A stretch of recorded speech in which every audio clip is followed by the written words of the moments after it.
generally, by and large, the question of Kasese or Rwenzori region is a question of historical injustices complicated by political manipulation and political patronage, seeking political support from the various communities through districthood project and kingdomhood projects. The conflict in the Rwenzori sub-region has flared up again since the last crisis in June 2014, which was blamed on tribal clashes. The new conflict has so far claimed at least 40 lives since March. And to understand this conflict, one needs to travel back into the 20th century. Then the majority Bakonjo tribe in Kasese and the minority Bamba were integrated in Tooro Kingdom as a political maneuver by the British colonialists. So it was like putting two strange people in the same bed. But much more important also is that the Tooro authority, native authority, tended to discriminate the other communities in terms of resource allocation, that is jobs. But this changed in June 1963 when the Bakonjo and Bamba seceded to form Rwenzori Kingdom. But even after getting an independent kingdom, the two communities just tolerated each other. In later years, government approved the split of Kasese into smaller districts, as was happening in other parts of the country. According to Mwambuti Ndebesa, a political historian at Makerere University, the decision to subdivide the district for political expedience fueled the tensions. Now the Basongora want a district, I think the Banyabindu want a district. So the original predominance group like the Bakonjo in Kasese do not want more districts to be created. Whereas the so-called minorities in the region want districts. Land that belong to him, prisons, and resettled them. But now to the Bakonjo, resettling, they also had land issues. They wanted land. Now they saw one particular group of people being resettled, and that did not rub them on the right side.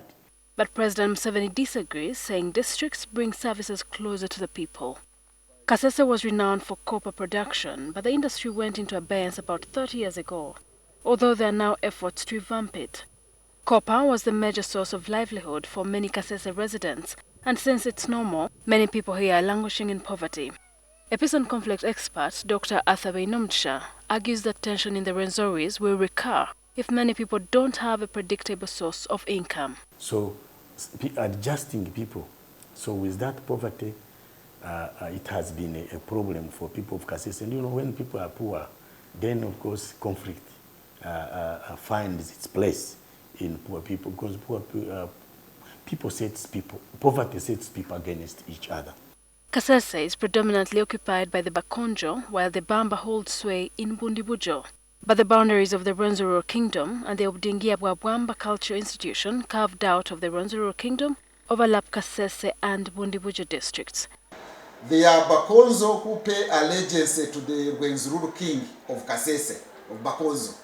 But they live in the kingdom and district of Bundibugyo. So how do you resolve that conflict? Because these are people who pay allegiance to a king where they don't stay in terms of physical boundaries. Government has intervened in a bid to stem the conflict in Kasese and Bundibugyo. President Yoweri Museveni has ruled out a split of Kasese to give leeway to the so-called Yoweri Republic that is envisaged to also include the Bakonjo neighboring DRC. But according to Ndebesa, Yoweri Republic is a hoax used by Rwenzori as bargaining power.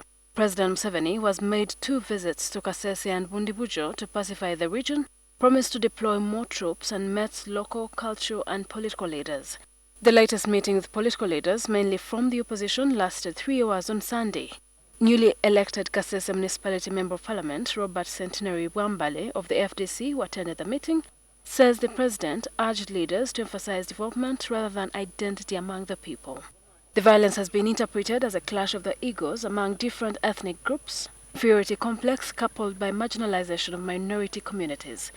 Dr. Yoweri advises government to do a lot more to sensitize Ugandans on the role of cultural institutions to avert further clashes. The most surprising things about the Rwenzori conflict is that the problems have been known right from the pre-colonial times, and yet until today the same challenges still affect the area. Now, on his 4-day working visit in the sub-region, President Yoweri Museveni hopes that by the time he leaves, there will be a lasting solution to the problems and the conflict in the region. Sheila Nduhukire, NTV, Kampala.